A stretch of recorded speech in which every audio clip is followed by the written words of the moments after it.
নমস্কার, আমি মিসেস মহুয়া দত্ত। আজকে আমি আপনাদের পড়ে শোনাবো শান্তনু দের লেখা রোবট। 12 বছরের বুবাই বাবার কাছে নতুন খেলনা কিনে দেওয়ার জেদ ধরেছে। প্রীতমকে বারবার বলছে, ড্যাড, তুমি আমাকে নতুন খেলনা দেবে বলেছিলে, কথা রাখোনি, আমার নতুন খেলনা চাই। ছেলের জেদে অতিষ্ঠ প্রীতম রাগ হলেও মুখে কিছু বলতে পারে না, কারণ ওর মা নেই, বাবার কাছে থাকে। বাবার কাছেই যত আবদার, জেদ, রাগ, বাবাই ওর সব। প্রীতম কাতর স্বরে বলল, আর কি কোনো নতুন খেলনা আছে যা তোমার কাছে নেই? তুমি নিজেই বলো, তোমার কি চাই? বুবাই একটুও না ভেবে বলল, দিম্মাকে চাই।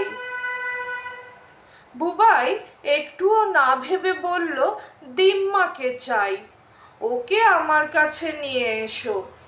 দিম্মা ছোটবেলায় কত গল্প শোনাতো, রাজা রানীর গল্প, ব্যঙ্গমা ব্যঙ্গমীর গল্প, মহাভারতের গল্প। সেই যে সেই সেই যেবার আমি দিম্মার বাড়ি গেছিলাম, ডিনারের পর আমি দিম্মার খাটে গিয়ে শুতাম, তারপর অনেক রাত পর্যন্ত চলতো গল্প। দিনের বেলায় যেতাম ঠাকুর ঘরে, দিম্মা ঠাকুরের ভোগ রান্না করত, পুজোর শেষে সেই ভোগ খেতাম। প্রীতম হেসে বলল, দিম্মাকে নিয়ে এত কথা মনে আছে তোমার?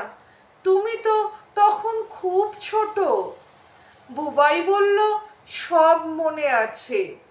দিম্মা খুব রাগী ছিল, বাড়ির কেউ দিম্মার উপর কোনো কথা বলতে পারতো না, অদ্ভুত বাংলা বলতো। প্রীতম গম্ভীর হয়ে বলল, ওটা বাঙাল ভাষা। বাংলাদেশে আমার এক বন্ধু আছে, ইন্দ্র, পেশায় সাহিত্যিক, তাদের বাড়িতেও বাঙাল ভাষায় কথাবার্তা চলে। আমার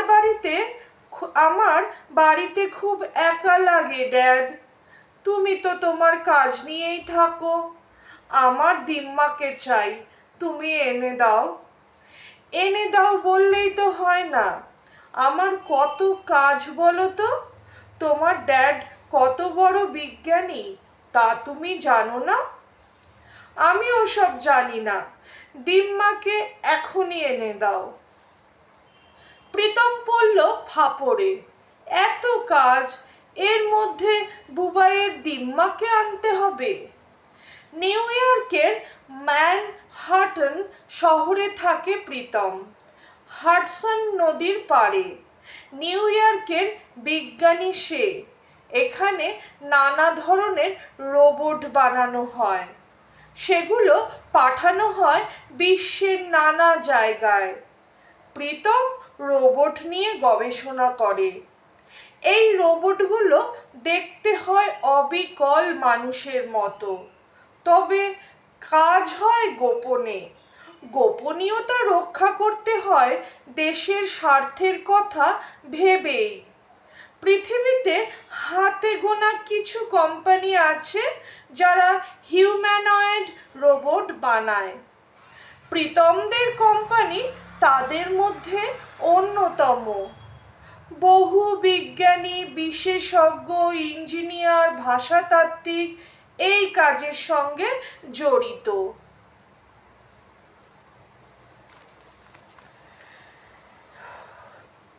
বাড়ি থেকে বেরিয়ে নিজের রোবট চালিত গাড়িতে বসল প্রীতম।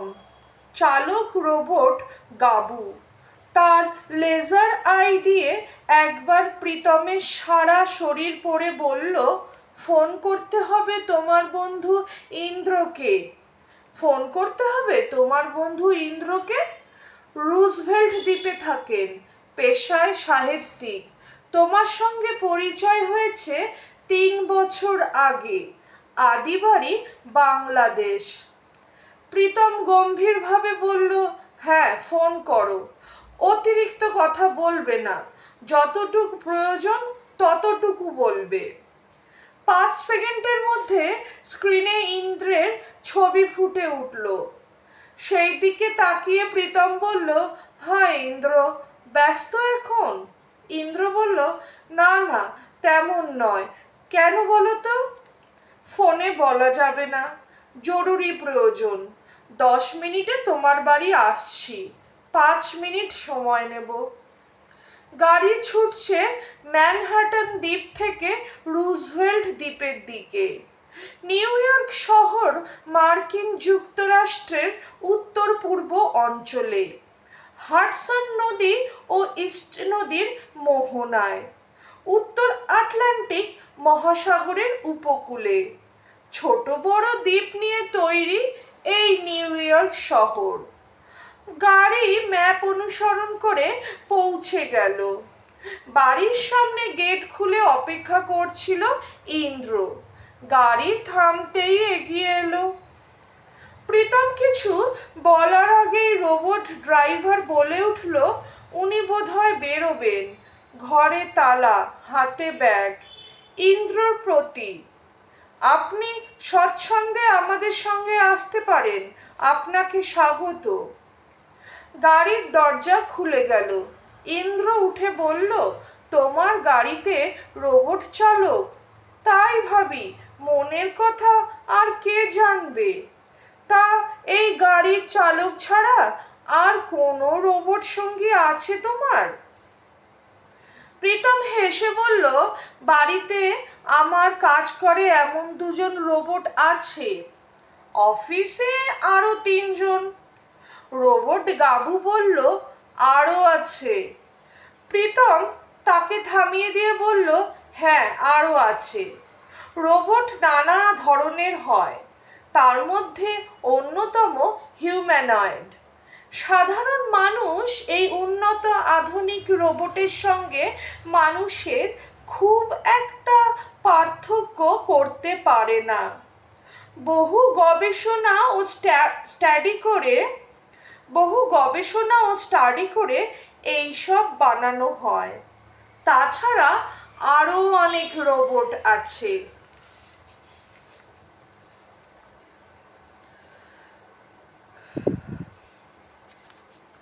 যেমন ইন্ডাস্ট্রিয়াল রোবট, তারা সব চলমান হয়। যেমন এই গাড়ি চালকই শুধু নয়, আমার এই গাড়িটাও রোবট। বাড়িতে, অফিসে, কারখানায় এইরকম অনেক আছে। সারাদিন ওদের সঙ্গেই আমার সময় কাটে। আমি ওদের তৈরি করে প্রোগ্রামিং করি মানুষের মতো করে, তারপর ভুলেই যাই ওরা মানুষ নয়। ইন্দ্র বলল, এটা তো সৃষ্টিকর্তার কাজ। তুমি বিজ্ঞানী, সৃষ্টির আনন্দ থাকে বটে, তবে নিজেকে সৃষ্টিকর্তা ভাবতে যেও না, বিপদে পড়বে। যাক সে কথা। প্রীতম এবার বলল, কি কারণে আমায় ডেকেছে?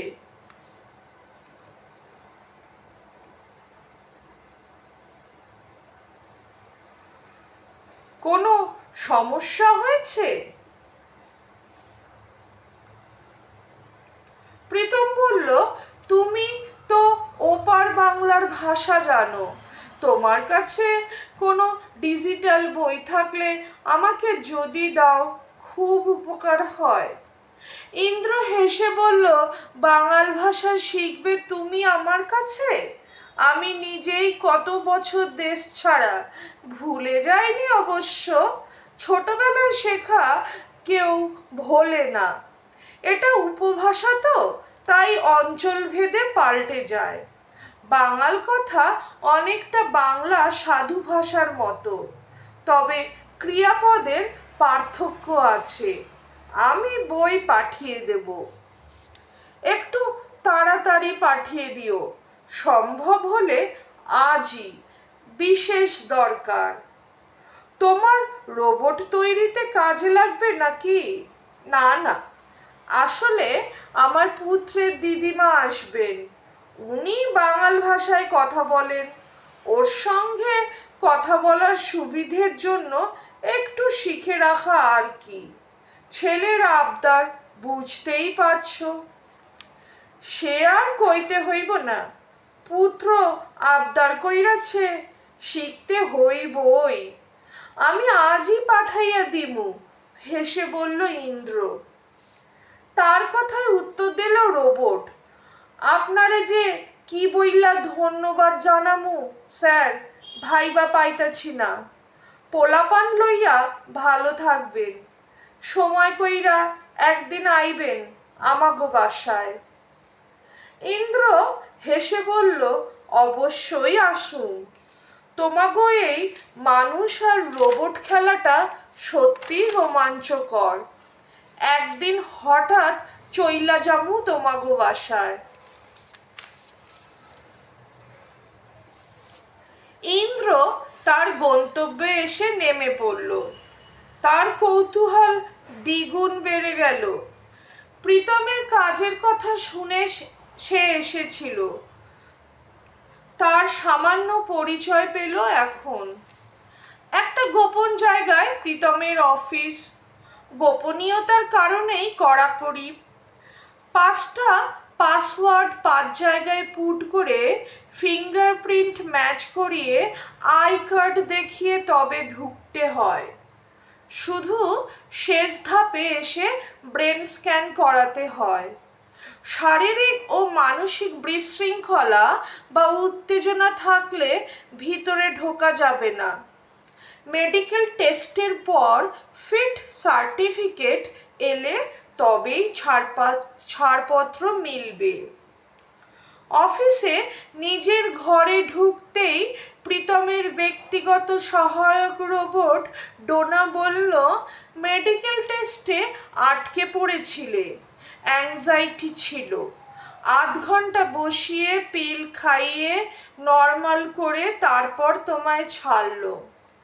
প্রীতম বলল, এদের সব কিছুতেই বাড়াবাড়ি। অ্যাংজাইটি থাকবে না, হার্টবিট নর্মাল, প্রেশার নর্মাল, সব সময় এইরকম হয় নাকি? আজকে এই গল্পটা এত অবধি পড়ে শোনালাম। নেক্সট ভিডিওতে এই গল্পের শেষ অধ্যায় নিয়ে আসছি। এতক্ষণ আমার সঙ্গে থাকার জন্য আপনাদের সবাইকে ধন্যবাদ। যদি আমার এই গল্প পরিবেশনা ভালো লেগে থাকে, প্লিজ আমার চ্যানেলটা সাবস্ক্রাইব করবেন। ধন্যবাদ।